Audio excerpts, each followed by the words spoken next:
kanyang confidential fund para din labanan ang teroristang CPP-NPA. So tama po talaga yun na ang mga confidential fund ilipat sa mga security agencies, pero meron kasing security function din ang DepEd. Dahil alam naman po natin ang sistema ng edukasyon, yan po yung pangunahing pinepenetrate ng mga teroristang CPP-NPA at dapat meron din tayong panlaban sa kanila pagdating sa ating sistema ng edukasyon. Confidential funds at intelligence funds nga ng ilang ahensya, particular na mismo ng OVP at ng DepEd kahapon nga sa kanilang budget deliberation ay talagang yan ang naging paksa, no, doon sa kanilang budget deliberation, pero ay kalaunan naman ay natapos naman ito, pero mahaba-haba yung nagiging diskusyon, attorney, at ano naman ang iyong assessment hinggil po dyan?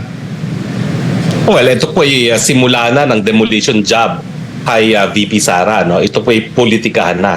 Lahat ng mga nag-aambisyon na tumakbo ng presidente, gumagawa na ng hakbang para batuhin yung prutas na ang pangalan ay VP Sara, no? Alam kasi nila na siya ang pinakamataas ng acceptance rating at trust rating sa buong Pilipinas, at alam nila na kung hindi nila mapapatumba ang VP Sara, baka pagdating nga ng 2028, siya na ang umupong bilang presidente, no? So sa akin naman, kung ikaw ay nasa larangan ng politika, dapat asahan ito, no? Pero ang taong bayan, dapat asahan din na ito po ay politika lamang.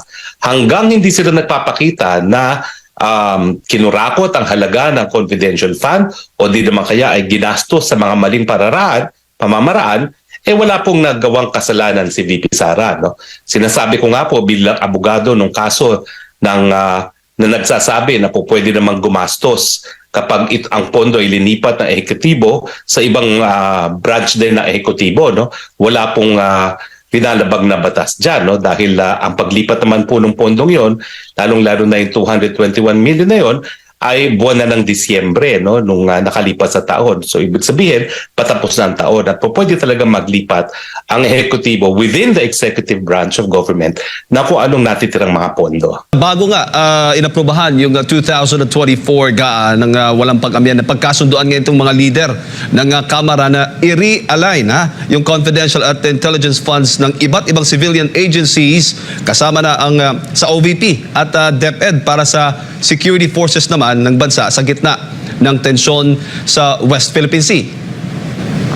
Well, alam niyo po, hindi magiging sapat ang ating pondong pangnasyonal kung talagang ibubuhos natin yan sa national defense, no?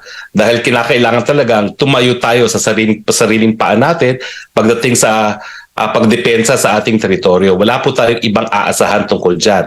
So wala akong pagtutol dyan, kaya lang isipin natin na ito po ay kumbaga balon na hindi natin alam kung ganong kalalim ang aabutin, no, pagdating sa pangangailangan.